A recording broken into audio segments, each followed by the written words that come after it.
I am Pastor John Hildebrandt.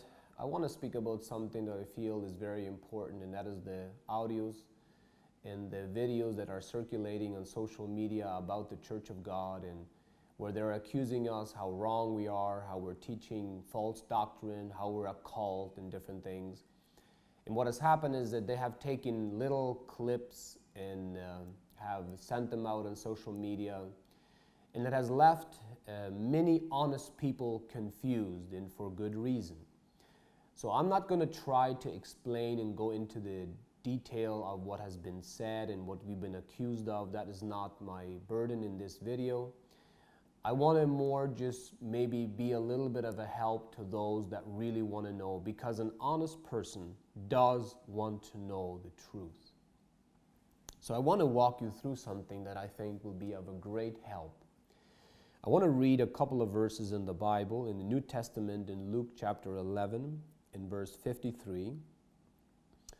It says, "And as he said these things unto them, the scribes and the Pharisees began to urge him vehemently and to provoke him to speak of many things." Jesus did not always have a good audience.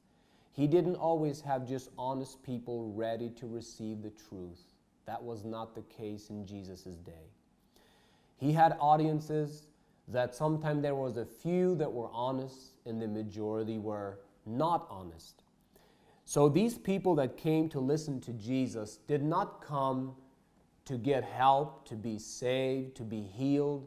It says here, they were there to provoke him to speak of many things. Verse 54, lying in wait for him. Now this is amazing. The God of heaven, Jesus Christ, came down in the flesh, did nothing wrong, and people were there lying in wait and trying to catch him. It says, lying in wait for him, seeking to catch something out of his mouth that they might accuse him. Amazing. They took the time. They didn't want Jesus to help them. They didn't want to be saved. They didn't want to know whether he was right or wrong. They simply went out of their way, came to listen to him with one sole purpose in mind, and that is to catch something out of his mouth that they might accuse him. When we read the Gospels and we read about Jesus' miracles, we know that he did many wonderful things. And when we read about the many accusations the Pharisees had against him, for example, he did it through Beelzebub. He was casting out devils through the prince of devils. He said, destroy this temple and I will raise it up in 3 days. Eat my flesh and drink my blood. He said many words like that, and the Pharisees would take those words and they would twist them. They would catch them out of his mouth and twist and try to influence other people so they wouldn't believe on him. Jesus in one place says, they have the key of knowledge, or they have taken away the key of knowledge. They themselves do not enter in, and they're hindering those that want to enter in. So what they were doing is they were taking the words, because they were so influential, they were taking the words of Jesus, twisting them, and so the people will get a perverted version of what Jesus was saying, so they wouldn't believe on him. And Jesus puts it really nice who these people are in Matthew chapter 7. Matthew 7 verse 6. Give not that which holy unto dogs. Who was he speaking about? People that were dishonest. Neither cast ye your pearls before swine, lest they trample them under their feet and turn again and rend you. Who was Jesus talking about? Like I said, the Pharisees, people that were taking his words, which were pearls, and they were trampling them under their feet. Now, what does a pig do if you would cast a pearl before a swine? What happens to it? Like literally, think about this a little bit. Does the pig actually care about the pearl? Does he try to preserve it somewhere so it wouldn't get dirty and just so when people pass by they would actually see this is a beautiful pearl? No. The pig has one thing in mind. First of all, he don't care one little bit about the pearl. He don't care what it is.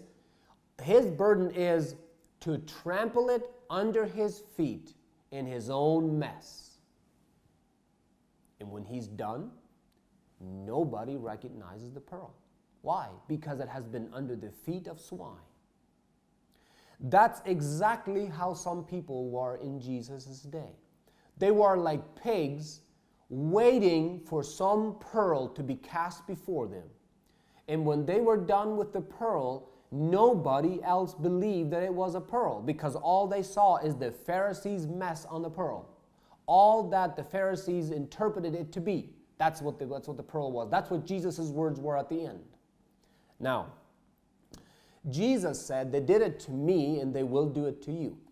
We're not Jesus in that sense that we will never make a mistake. And Jesus did everything right. We're human beings, and we'll maybe sometimes say a word here and there that we could have said different and said better and maybe said a little different.